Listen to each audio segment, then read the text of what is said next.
Hello everyone, my name is Raven Riam Casas. Today, nanapod mo another mini project which is Math for Kids.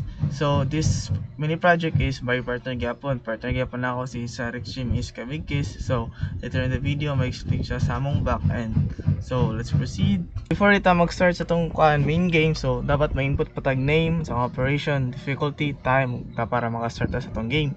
So, firstly is name. So, for example, Marvin. Tapos operation, addition, subtraction, multiplication, division, ng random. So if random is like kaning upat ka operation is naka-randomize siya. Tapos difficulty, easy, medium, hard. So let's pick like easy o kaning addition. Tapos time, 30 seconds, 60, 120. So let's pick 120 seconds for example lang para maka-explain kung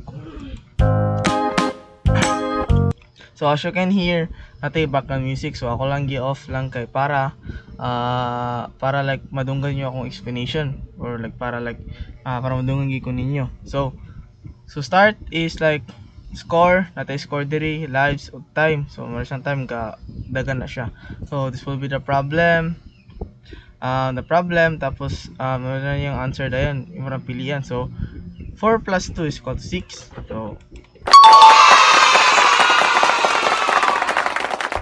So as you can hear, natay sound effect if masakto siya. If marong po siya, napatay sound effect. Diba? As you can hear. So tapos, proceed ta, natay hint diri. Diba? Natay hint, add two numbers together. So 0 plus 0 is equal to 0.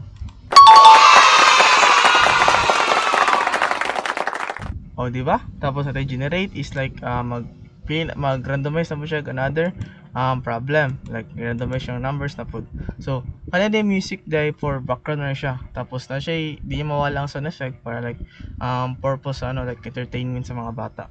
So I will cut the video para like mauman na ning time dayon. So yeah.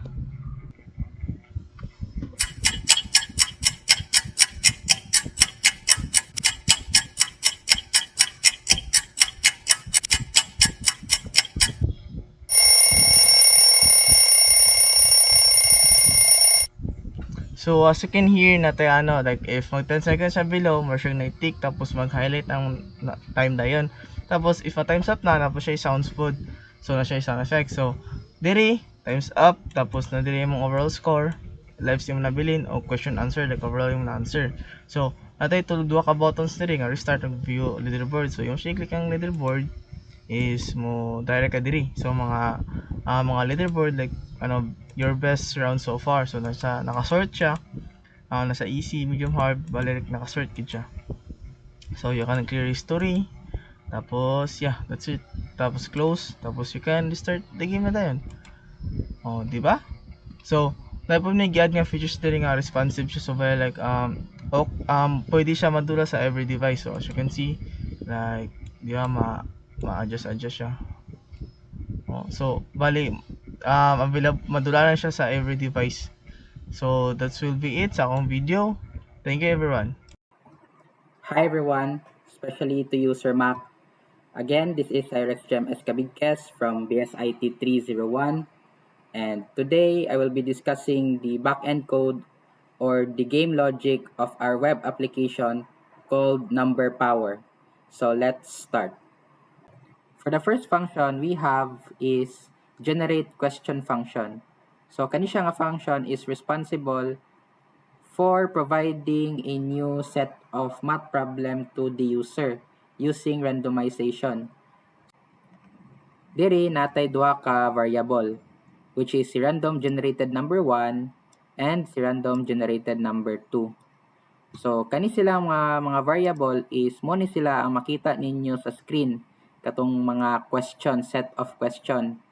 And then para ma-randomize sila is ginagamitan nato siya og math.random na function along with math.floor function para mahimo siya og whole number.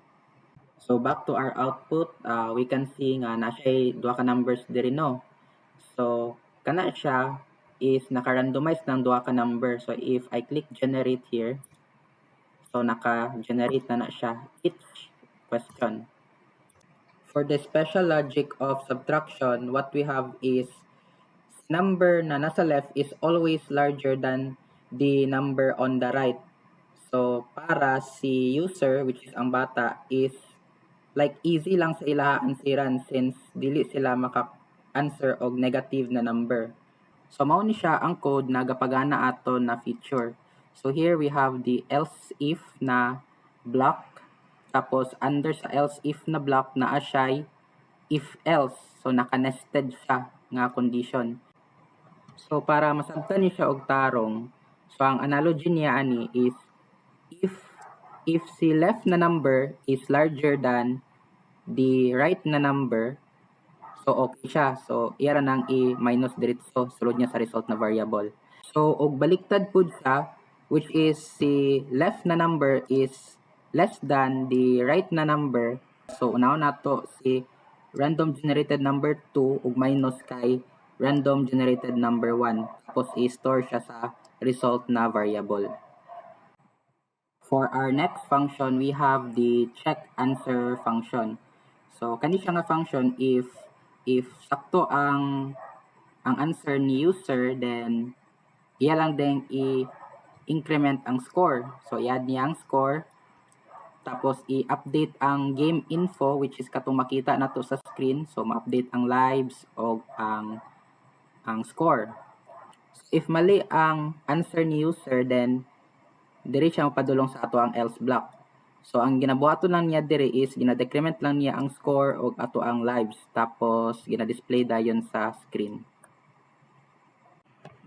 On top of that, when si user is makakuha sa sakto na answer, then nag-add pud mi og mga animation or mga sound effects like confettis, mga fireworks, or kanang correct or wrong na mga sound effects. So that are the main features of our system. I hope na amoy nasabtan sa akong explanation and see you next time. Bye-bye.